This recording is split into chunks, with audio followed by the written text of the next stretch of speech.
तो आदाब, नमस्कार, गुड इवनिंग, सत श्री अकाल। एक बार फिर आप तमाम लोगों का स्वागत है क्राइम तक की कहानी के इस एपिसोड में। उम्मीद है पूरी फैमिली अच्छी होगी। आज आपको नई जगह दिखाई दे रही होगी और इसके पीछे की कहानी ये है कि क्राइम तक के एक अपना अलग से स्टूडियो हो जिसमें क्राइम की कहानी सुनाओ तो फील हो।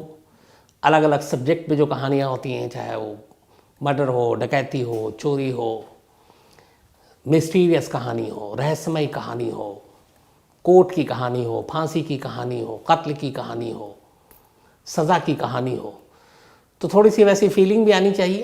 तो हमारे ताहिर चौधरी हैं, उन्होंने बाकायदा ये पूरा सेट डिज़ाइन किया है। जो पूरा ये किस तरीके से अलग अलग सारे सामान के साथ इसको तैयार किया गया है, मैंने दीपक से कहा है। तो क्राइम तक में उस नए स्टूडियो को आपको दिखाएंगे, बाकायदा डिटेल में दिखाएंगे। तो देखिएगा, अपनी राय भी दीजिएगा और बताइएगा। बस मकसद यही है कि जब कहानी सुने तो फिर आप पूरी तरह से उसमें डूबे ही रहें। हालांकि आप लोग डूब जाते हैं, बहुत सारे लोग कहते हैं नींद आती है, सो जाते हैं। तो हमारी कोशिश यही है कि आपको और डुबाऊं, थोड़ा और कहानी को ज़्यादा आप गहराई में एहसास करें। जब सुने तो लगे कि हाँ, वही सारी चीज़ें फीलिंग और फील जो आए कम से कम माहौल से हम लोगों को खुद ही आ रहा है। तो बस इसी कोशिश में तो नई जगह, अब आप अक्सर इसी जगह से कहानियाँ सुना करेंगे। अलग अलग फ्रेम होंगे, अलग अलग चीज़ें होंगी जो आपको बीच बीच में कहानियों के दिखाया करेंगे। तो ये सारी कोशिश पूरी ताहिर चौधरी की टीम, फिर सुशील, इसके अलावा हमारे एक रेहान साहब हैं, वो इन लोगों की मेहनत थी। और उस मेहनत के बाद आज नई जगह से आपके लिए कहानी। अब आते हैं आज की कहानी के ऊपर। इस दुनिया में बहुत सारी डकैती हुई, बहुत सारी चोरियां हुई। जितने भी क्राइम होते हैं उसको सुलझाया भी जाता है, सुलझ भी जाते हैं, पुलिस पकड़ लेती है। लेकिन आज जिस कहानी का मैं जिक्र कर रहा हूं, इस कहानी के साथ दो चीज़ें जुड़ी हुई हैं। एक, दुनिया में इससे बड़ी किसी कला की यानी कि आर्ट की चोरी नहीं हुई। दो, करीब 32 साल हो गए, 32 ईयर्स, आज भी चोरों का पता नहीं है। बल्कि तीन चीज़ जुड़ी हुई है। तीसरी चीज़ ये है, शायद ये इकलौता ऐसा मामला होगा कि जो चोरी हुई, चोरी के सामान की जितनी कीमत थी उस कीमत से डबल इनाम का ऐलान किया गया कि जो भी इस चोरी हुए सामान को वापस लाने में मदद करेगा, पता बताएगा, उसकी वजह से ये सामान वापस मिल जाए तो उसे दुगना इनाम दिया जाएगा। अब चोरी की जो सामान है उसकी टोटल कितने की चोरी थी आज की, अगर टाइम में मैं वैल्यू उसकी आपको बताऊं, 500 मिलियन मार्केट में आंका गया। मतलब अराउंड 7000 करोड़ से ज़्यादा इस चीज़ की कीमत है। इस कहानी के साथ बात यही है कि अब तक की दुनिया की सबसे बड़ी कामयाब चोरी है और आर्ट की इससे बड़ी चोरी ना इससे पहले कभी हुई, ना अभी तक और कहीं सुनने को मिला है। कहानी अमेरिका के शहर बोस्टन की है और ये कहानी है इसाबेला गार्डनर म्यूजियम की, जो बोस्टन में है। इस म्यूजियम की कहानी भी अपने आप में बेहद दिलचस्प है। इसाबेला गार्डनर एक लेडी, अमीर घराने में इनकी शादी हुई। इन्होंने अपनी जो सारी प्रॉपर्टी थी, पैसे थे, इनके हस्बैंड, उन्हें भी आर्ट एंड इसका कला का शौक़ था। तो उन्होंने दुनिया घूमा, यूरोप घूमा। आज वहाँ से जो बेशकीमती नायाब चीज़ें मिलती कलाकृतियों के, आर्ट के, वो इकट्ठा करती जाती। 1903 में बोस्टन में उन्होंने जब बहुत सारी चीज़ें इकट्ठा कर ली तो उन्हें लगा कि आम लोगों तक भी इसकी पहुँच होनी चाहिए और इसके लिए ज़रूरी है कि आम लोग भी इसे देखें। इसी मकसद से उन्होंने एक म्यूज़ियम की शुरुआत की, एक म्यूज़ियम बनाया, एक बहुत बड़े महल जैसे जगह पर।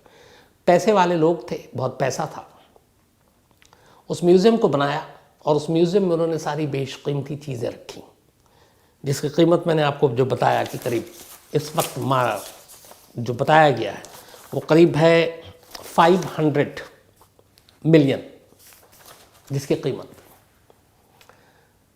तो इसाबेला गार्डनर ने इस म्यूज़ियम की शुरुआत की 1903 में। वो सारी चीज़ें वहाँ बेशकीमती रखती गईं। इसके बाद 1924 में 1924 में इसाबेला गार्डनर की मौत हो गई। लेकिन मौत से पहले उन्होंने एक वसीयत की। वसीयत ये कि उनकी मौत के बाद इस म्यूज़ियम की देखभाल उनके कुछ जानने वाले थे, उनको डायरेक्टर के पोस्ट पर रखा, लेकिन कुछ शर्तें थीं। एक, इस म्यूज़ियम की कोई भी चीज़ कभी भी बेची नहीं जाएगी। इस म्यूज़ियम में रखी हुई कोई भी चीज़ इस म्यूज़ियम से कभी बाहर नहीं जाएगी। और इस म्यूज़ियम में जितनी भी पेंटिंग्स या सारी आर्ट की चीज़ें हैं, इसके अलावा अब नई कोई भी चीज़ इस म्यूज़ियम में लाकर रखी भी नहीं जाएगी। यानी कि इस म्यूज़ियम में रखे हुए कोई भी सामान को न बेचा जाएगा, न म्यूज़ियम से बाहर निकाला जाएगा, और ना कोई नया सामान, कोई नई ऐसी आर्ट एंड वो उसको म्यूज़ियम में लाकर रखा जाएगा। ये उनकी वसीयत थी। उन्होंने कुछ म्यूज़ियम के लिए पैसे भी रखे, जिससे सिक्योरिटी और बाकी स्टाफ के खर्चे वर्चे सब ठीक ठाक चल रहे थे। लेकिन फिर 1990 आते आते चूँकि इसाबेला गार्डनर की मौत हो गई और फिर पैसे भी धीरे धीरे कम पड़ते गए, लेकिन जगह बहुत महंगा, और उसके अंदर जो रखी हुई चीज़ें हैं वो अपने आप में बेशकीमती। तो इन सारी चीज़ों की वजह से इस म्यूज़ियम की सुरक्षा और वहाँ के इंतज़ाम में धीरे धीरे धीरे लचीलापन आना शुरू हो गया। न उतनी सख्ती, न उतने सारे पहरेदार। और ये बात बहुत सारे चोरों को भी मालूम था। उन्हें ये भी पता था कि इस म्यूज़ियम में रखी हुई जो चीज़ें हैं आर्ट की, उसकी आर्ट की दुनिया में कितनी मांग है, कितने पैसे होंगे। अच्छा, अखबारों में भी खबरें आती थी कि वहाँ रखी हुई चीज़ कितनी, कई हज़ार करोड़ रुपए के। तो ये सारी बातें उन तक भी पहुँचती थी। इधर पैसे ना होने की वजह से अब म्यूज़ियम में ही बस ये था कि रात की ड्यूटी पे 2 गार्ड होते थे, सुबह की ड्यूटी पे दिन में भी 2-3 गार्ड होते थे, इससे ज़्यादा नहीं। हालांकि कुछ कैमरे लगे हुए थे, लेकिन हर जगह कैमरे नहीं थे। हाँ, कुछ सेंसर इन्होंने लगाया था जो इंफ्रारेड मोशन जो डिटेक्ट करता था, वो उसके सेंसर कि कोई अगर करीब जाता है तो आवाज़ें आती है, वो रिकॉर्ड होता है। बट बहुत ज़्यादातर गैलरी में और इधर उधर सीसीटीवी कैमरे भी नहीं थे। तो कुल मिलाकर सिक्योरिटी वैसी नहीं थी जितनी कीमती सामान उसके अंदर होनी चाहिए और जैसी सिक्योरिटी होनी चाहिए। और ये सब कुछ यूं ही चल रहा था। 18 मार्च 1990 की बात है ये। वहीं से ये कहानी शुरू होती है। 18 मार्च 1990 को, उस दिन सेंट पैट्रिक डे था। अमेरिका में बड़े इसको मनाया जाता है, और सेंट पैट्रिक डे में लोग आमतौर पर खूब पार्टी करते हैं। तो रात में खूब पार्टी हुई, लोगों ने खूब जमकर पी, मस्ती कर रहे थे, और लोग मगन थे, झूम रहे थे। और चोरों ने इसी दिन का फ़ायदा उठाने का प्लान बनाया। सेंट पैट्रिक डे की रात करीब 1:24 पर 2 बोस्टन के पुलिस वाले बनकर 2 लोग इस म्यूज़ियम में दाखिल होते हैं। उस वक्त म्यूज़ियम के अंदर सिर्फ 2 गार्ड की ड्यूटी थी। 11:30 बजे रात से इनकी ड्यूटी शुरू होती थी और अगले दिन सुबह 9 बजे तक इनकी ड्यूटी रहती थी। उनमें से एक का नाम था एबेथ और एक का नाम था रैंडी। ये दोनों करीब 25 से 30 साल के दरमियान इनकी उम्र थी। दोनों ड्यूटी पर थे। जो एबेथ था उसका काम यह था, दोनों जो गार्ड ड्यूटी पे होते थे, कि एक बैठेगा मेन सिक्योरिटी डेस्क पर और एक बीच बीच में राउंड मारेगा, फिर दूसरा आएगा और फिर दूसरा राउंड मारेगा म्यूज़ियम की। तो एबेथ 11:30 बजे उठा, उसने पूरा राउंड मारा, हर तरफ गया, और उसके बाद आकर अपनी सिक्योरिटी डेस्क पे बैठ गया। अब इसके बाद बारी थी फिर रैंडी की। रैंडी जाता है, उसके बाद वो भी राउंड मार कर आता है और फिर बैठ जाता है। सब कुछ ठीक चल रहा था, लेकिन रात 1:24 पर अचानक 2 शख्स बोस्टन पुलिस की यूनिफॉर्म में म्यूज़ियम में दाखिल होते हैं। वो आकर कहते हैं कि उन्हें 2nd फ्लोर से किसी घंटी की आवाज़ सुनाई दी है और कुछ गड़बड़ है, तो उन्हें चेक कर रहा है। अब दोनों पुलिस की वर्दी में, शक की गुंजाइश नहीं। एबेथ कहता है ठीक है, वो उस वक्त सिक्योरिटी डेस्क पे बैठा हुआ था, तो उसने कहा कि हमें देखना है। इसी दौरान में एक पुलिस वाला एबेथ से कहता है कि ठहरो, मैंने तुम्हें कहीं देखा है, तुम शायद वांटेड हो किसी केस में, साइड आओ। और वो बाहर आता है। जैसे ही बाहर आता है तो पूछते हैं कि और यहाँ पे कौन है, तो बताता है मेरा एक दूसरा साथी है, सिक्योरिटी गार्ड। बोलता है उसको बुलाओ। वो उसे आवाज़ देता है। इस दौरान में पुलिस वाले एबेथ को बुला कर और कहते हैं कि हमें तुम्हें गिरफ्तार करना पड़ेगा, क्योंकि हमें शक है कि तुम पहले किसी क्राइम में इन्वॉल्व रहे हो। वो कहता है मैं बेकसूर हूँ, लेकिन वो उसके हाथ बांध देते हैं और उसका एक तरफ कर देते हैं। तब तक दूसरा गार्ड आता है, दूसरे गार्ड को भी फिर वो बांध देते हैं। और इसके बाद इन दोनों के हाथ बांधने के अलावा पूरे चेहरे पे प्लास्टिक का टेप चिपका देते हैं। मुंह पे भी सब तरफ, मुंह पे सिर्फ इतनी कि सांस ले सके और नाक पे, बाकी सारी चीज़ें बंद, आँख वाँख सब ढक देते हैं।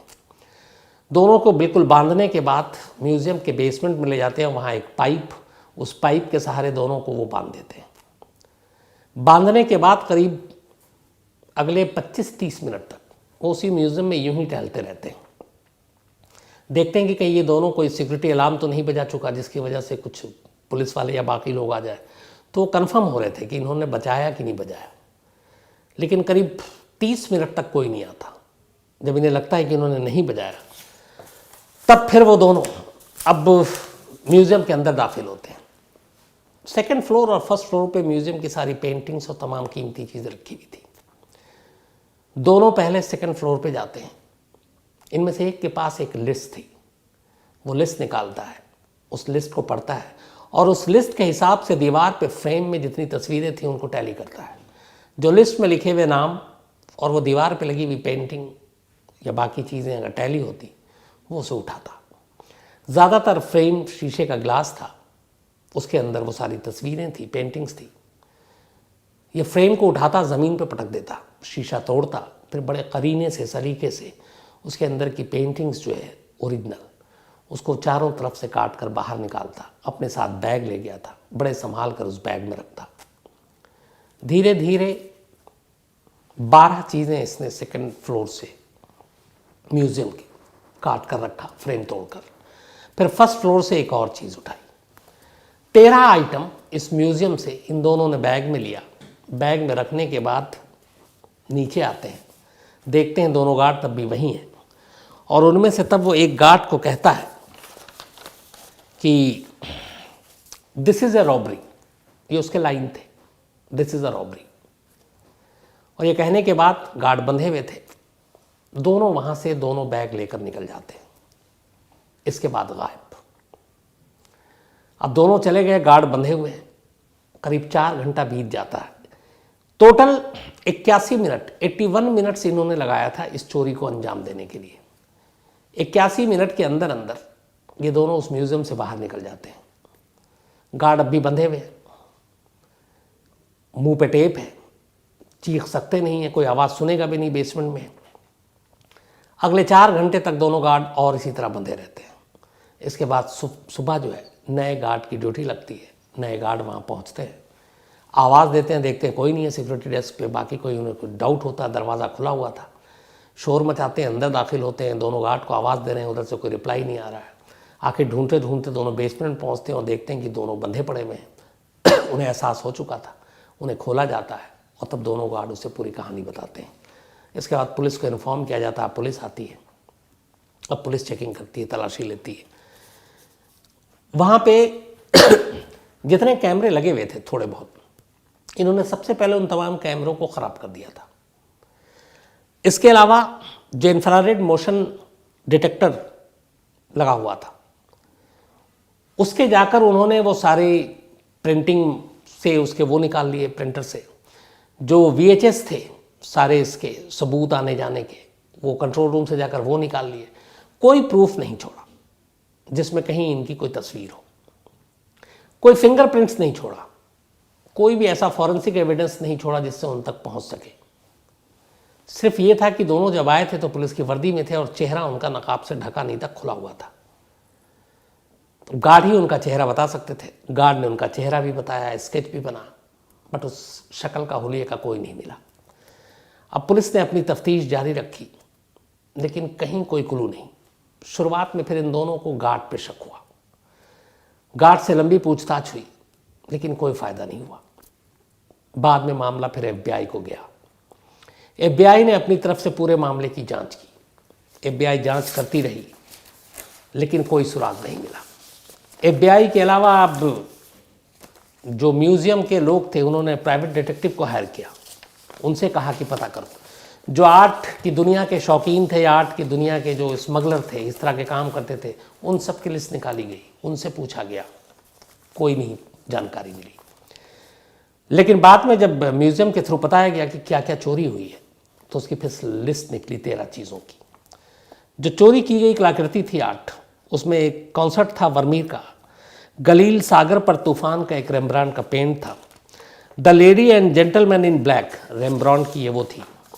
इसके अलावा ओबिलिस्क के साथ landscape Flinck, chez Tortoni Monet, self portrait Rembrandt, लाउडान दे पीसेज Degas, cortege aux environs de Florence Degas, एक और डेगासो की कलाकृति थी। इसके अलावा एक कलाकृति साइरी 2 के लिए थी। 3 माउंटेड जॉकी देगास की थी। एक पुराने प्राचीन चीन के इतिहास का एक तरह से एक पतीला था, बर्तन। एक फ्रेंच इंपीरियल ईगल फाइनल था। नेपोलियन का वहाँ पे एक झंडा भी था, बहुत बेशकीमती फ्लैग। उसको भी इन्होंने निकालने की कोशिश की, लेकिन वो काफ़ी बड़ा था साइज़ में। तो उस झंडे के आगे जो एक बाज बना हुआ था, एक ईगल, उन्होंने उसको तोड़ा, उसको निकाला और वो अपने साथ ले गए। बहुत ही बेशकीमती चीज़ थी वो, एक ऐतिहासिक तौर पर। तो ये सारी चीज़ें गायब हुई। जब इन सारी चीज़ों की उस वक्त कहा गया कि क्या कीमत होगी, तो पता चला कि इन सारी चीज़ों की कीमत लगभग 500 मिलियन, ये जो सारे नायाब पेंटिंग कलाकृति थी। अब FBI लगी रही, तमाम सारी चीज़ें पूछताछ, इधर उधर कहाँ कहाँ पे किस मार्केट में बेचा जा सकता, क्योंकि उसमें एक ये थी कि ये सारी कीमती चीज़ें थी। और जब पता चला तो फिर ये भी पता चला कि इतिहास में कभी ऐसी आर्ट की इससे बड़ी चोरी नहीं हुई है। पुलिस ने अपनी तरफ से सारे ऐसे गैंग जो इन चीज़ों को ख़रीदते हैं, बाहर भेजते हैं, और ऐसे लोग जो इन चीज़ों के ख़रीदने के शौकीन हैं, उन सब की FBI ने लिस्ट बनाई। हर एक के यहाँ गए, लेकिन कोई फ़ायदा नहीं हुआ, कोई नहीं मिला। धीरे धीरे वक्त बीतता गया।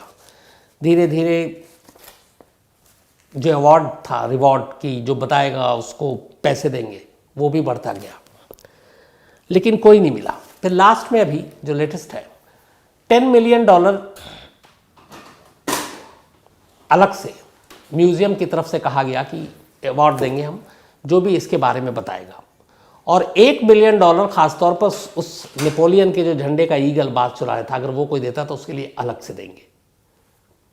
बट ये सारी चीज़ें भी नाकाम रही, कोई जानकारी नहीं मिली।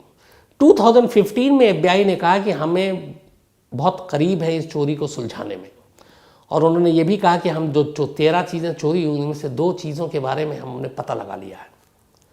फिर 2017 आया, FBI ने कहा कि इस पूरे मामले में हमें मालूम है कि चोरी किसने की थी। 2 लोगों ने उन्होंने नाम लिया, बट उन्होंने कहा कि ये दोनों इस चोरी के 1 साल के बाद ही, यानी कि 1991 में इन दोनों की मौत हो गई। एक को किसी ने गोली मार दी और एक बीमारी से मरा। लेकिन क्या सबूत है कि ये दोनों ही चोर थे? FBI इस पर भी कुछ रोशनी नहीं डाल सकी।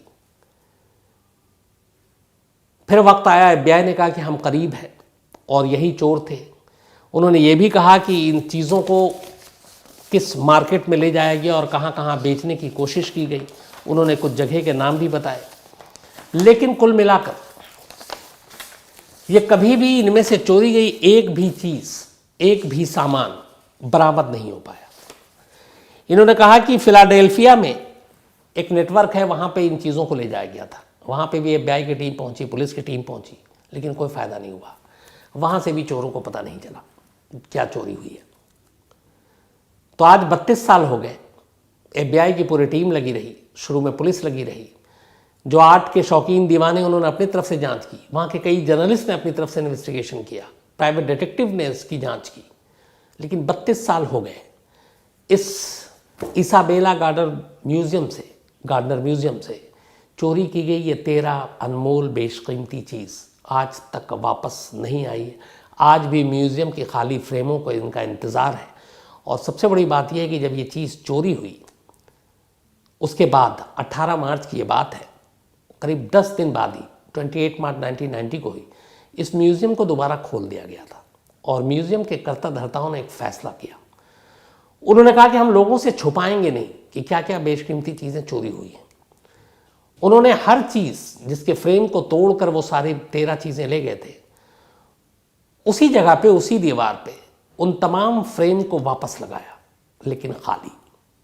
आज भी इसाबेला गार्डनर म्यूज़ियम में ये 13 के 13 फ्रेम उसी जगह लगे हुए हैं, लेकिन ये 13 के 13 फ्रेम खाली हैं, इंतज़ार कर रहे हैं अपनी उस खोई हुई, अपनी उस चोरी हुई पेंटिंग्स की, अनमोल चीज़ों की, कि वो एक बार मिल जाए तो वापस इस दीवार पर लग जाए। 32 साल का इंतज़ार तो हो गया, अभी तक मिला नहीं है, फ्रेम इंतज़ार कर रहा है। अब आने वाले वक्त में मिलेगा कि नहीं मालूम नहीं, लेकिन इसाबेला की जो एक वसीयत थी कि इस म्यूज़ियम से कोई भी चीज़ न बाहर जाएगी, न बेची जाएगी, न नई कोई चीज़ अंदर लाई जाएगी, उनमें से एक चीज़ चोरी छुपे ही सही बाहर चली गई, और ये 13 अनमोल चीज़ें।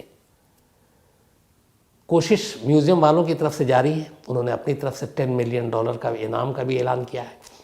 साथ में उन्होंने ये भी कहा कि जिन लोगों ने चोरी की है अगर वो एक्सेप्ट कर लें और सामान लौटा दें तो हम उनके खिलाफ कोई कार्रवाई नहीं करेंगे।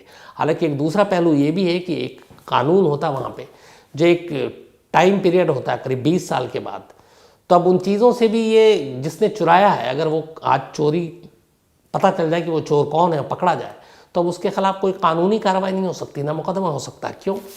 क्योंकि वो जो टाइम फ्रेम है, जो जिस टाइम में उसको पकड़ना चाहिए था और नहीं पकड़ पाया, और अब इतने टाइम हो गए, तब उसको कानूनन सज़ा भी नहीं दे सकते। तो दूसरी तरफ ये भी है कि उसको सज़ा नहीं मिलेगी, तब चोर चाहे तो एक्सेप्ट कर सकता है, सामान लौटा सकता है, लेकिन वो सामान कहाँ है, वो चोर कौन है, ये आज एक पहेली है, आज भी एक रहस्य है। FBI ने कई बार कहा हम बहुत करीब हैं, हम बहुत नज़दीक हैं। ये भी कहा कि एक चोर था, जो 2 थे जो मर गए, लेकिन उसका पुख्ता सबूत कि उनका चोरी से डायरेक्ट लिंक, और अगर वही थे तो फिर सवाल ये है, एक अगर इतना तक पता चल गया तो उन्होंने ये सामान कहाँ बेचा, किसको बेचा, फिर वो कड़ियाँ क्यों नहीं जुड़ी, वहाँ तक पुलिस क्यों नहीं पहुँची। आज भी वो 13 के 13 पेंटिंग्स और अनमोल चीज़ें, उनमें से एक भी चीज़ वापस क्यों नहीं आई या फिर कहीं और नहीं क्यों नहीं मिली। इन सवालों के जवाब नहीं, और इसीलिए खुद FBI भी मानती है कि ये एक अजीब केस है जिसमें कोई सबूत नहीं, कोई प्रूफ नहीं। हालांकि उनको शुरुआत में दोनों गार्ड पे डाउट था, लेकिन गार्ड के ख़िलाफ़ भी कोई प्रूफ नहीं मिला। और इसके ऊपर बाद में फिर नेटफ्लिक्स ने एक सीरीज़ भी बनाई थी, दिस इज़ अ रॉबरी, जो उन दोनों में से एक ने कहा था गार्ड को रात को जब बांध दिया कि ये एक रॉबरी है, इसी नाम से वो बनाई। लेकिन आज भी दुनिया के कहते हैं इससे बड़ी आर्ट की कोई चोरी नहीं हुई, कलाकृतियों की इससे बड़ी चोरी नहीं हुई, और इससे कामयाब चोरी भी नहीं हुई, क्योंकि 32 साल हो गए चोर पकड़ा नहीं गया। तो ये थी कहानी, लेकिन कहानी खत्म करूं उससे पहले अपना सिलसिला वही। आज अमित कुमार तोमर जी का जन्मदिन है, मथुरा से हैं ये, तो हैप्पी बर्थडे अमित जी। इसके अलावा सानवी का भी आज जन्मदिन है, हैप्पी बर्थडे सानवी। और अभिषेक पांडे जी की बिटियां हैं, उन्होंने भेजा है।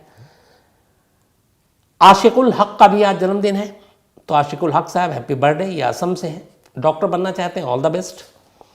कोमल कुमारी जी का भी आज जन्मदिन है, हैप्पी बर्थडे कोमल जी। और चंदन किशोर जी ने भेजा, उनकी पत्नी है। इसके अलावा प्रमार करण नागाजन भाई, ये इन्होंने कुछ लिख के भेजा है, क्या लिख के भेजा है मैं थोड़ा कंफ्यूज हो रहा हूँ। हाँ, इन्होंने एक गलती सुधारी थी। उन्होंने ये कहा था कि मैंने जो कहानी सुनाई थी उसमें गलती से शायद मैंने बोल दिया था इजराइल की राजधानी तेल अवीव, जबकि वो यरूशलेम है। तो तेल अवीव नहीं, अब तेल अवीव एक तरह से उनकी जो कैपिटल वो है, इकोनॉमिक कैपिटल जैसा मतलब बॉम्बे है। हालांकि मुंबई यरूशलेम को लेके बड़ा कंट्रोवर्सी रहा शुरू से ही, क्योंकि उसी को लेके सारी लड़ाई है वहाँ पे। मैंने आपको कहानी में भी सुनाई कि 3 धर्मों के जो है वो बहुत इंपॉर्टेंट चीज़ है। तो ये उन्होंने प्रमार साहब ने इसकी तरफ ध्यान दिलाया था। इसके अलावा मदन शर्मा जी हैं और कुश भारद्वाज, इनके बेटे हैं, उनका बर्थडे भी आने वाला है। उज्जवल सिंह है मुंबई से, अभिनव सेमवल हैं, इन्होंने एक स्टोरी की फरमाइश की है। संजीव कुमार समाल हैं, इन्होंने भी एक स्टोरी की फरमाइश की है। नेहा वर्मा जी ने टेंडर के बारे में कुछ लिखा कि इसके बारे में थोड़ा आप डिटेल में बताएं ताकि लोगों को सही वो दिशा मिले। मैं नेहा जी कोशिश करता हूँ पूरी कहानी सुनाने की। विराज गुप्ता है, इन्होंने भी एक स्टोरी की फरमाइश की है। इसके अलावा लव मधुर बेंगलोर से हैं, और अच्छी खबर यह है लव मधुर जी क्राइम तक फैमिली मेम्बर है। उन्होंने लिखा है कि ये CA बन गए हैं, चार्टर्ड अकाउंटेंट। तो बहुत बहुत बधाई। अब खूब पैसे का हिसाब किताब रखिए और साफ़ सुथरा हिसाब रखिए लोगों का भी। और मेरी तरफ से आपको तमाम शुभकामनाएं, हार्दिक शुभकामनाएं। खूब आगे चलकर आप नाम कमाएं, CA में एकदम छा जाइए आप। ज़ीशान मुनव्वर हैं, इन्होंने कहा हॉस्पिटल माफिया पे कभी कहानी सुनाएं। मसरूर आलम है, ये फ़िरौन की लाश जो मिस्र में रखी उसकी कहानी सुनना चाहते हैं। रवि कुमार हैं, इसके अलावा गुणानिधि साहू हैं, और बीजू पटनायक उड़ीसा के चीफ मिनिस्टर, उनकी कहानी सुनना चाहते हैं। कबीर सिंह हैं, प्रिंस पांडे हैं, अमित किरण होटा हैं भुवनेश्वर से। इसके अलावा सुखविंदर कौर जी हैं, और इनका ये कहना था जो हाल में कहानी सुनाई थी उस घर की जो भूत वाली, कि ओल्डेस्ट ओनर से क्यों नहीं पूछा। तो ओल्डेस्ट ओनर से भी पूछा था, पूछताछ की गई, पर उनके सारे जो रिलेटिव थे वो अलग अलग शहरों में हैं और वो कभी इस तरफ आए नहीं और उनकी ज़िंदगी ठीक चल रही, तो उनका कोई डायरेक्ट लिंक मिला नहीं। इसके अलावा अंकिता शर्मा जी हैं, और ये इराक में जो नर्सों को हॉस्टेज बनाया गया था, जिसके ऊपर एक फिल्म भी आई थी, एक था टाइगर शायद, उसकी कहानी सुनना चाहती हैं। इसके अलावा अनीता जी हैं, और ये ग्वालियर की, इन्होंने लिखा कि एक जज हैं, एक महिला जज हैं, जो बहुत जल्दी जल्दी अपना फैसला सुनाती है, इसलिए उनकी बहुत तारीफ होती है। बट पता नहीं किसी कारण से उन्होंने इस्तीफ़ा दे दिया, लेकिन इस्तीफ़ा मंजूर नहीं हुआ, उनको दोबारा बहाल किया गया। तो उनकी कहानी सुनाए, मैं कोशिश करूँगा ज़रूर इनकी कहानी सुनाए। तो आज कहानी में इतना ही, और आप लोग अपनी राय ज़रूर दीजिएगा कि आज की कहानी की ये जगह जहाँ से कहानी बैठकर आपको सुना रहा हूँ कैसा लगा। आपके सुझाव हमेशा मेरे लिए कीमती रहते हैं। तो अब आपसे मुलाकात होगी कल रात 9 बजे किसी नई कहानी के साथ। तब तक अपना ख्याल रखिएगा। Thank you very much.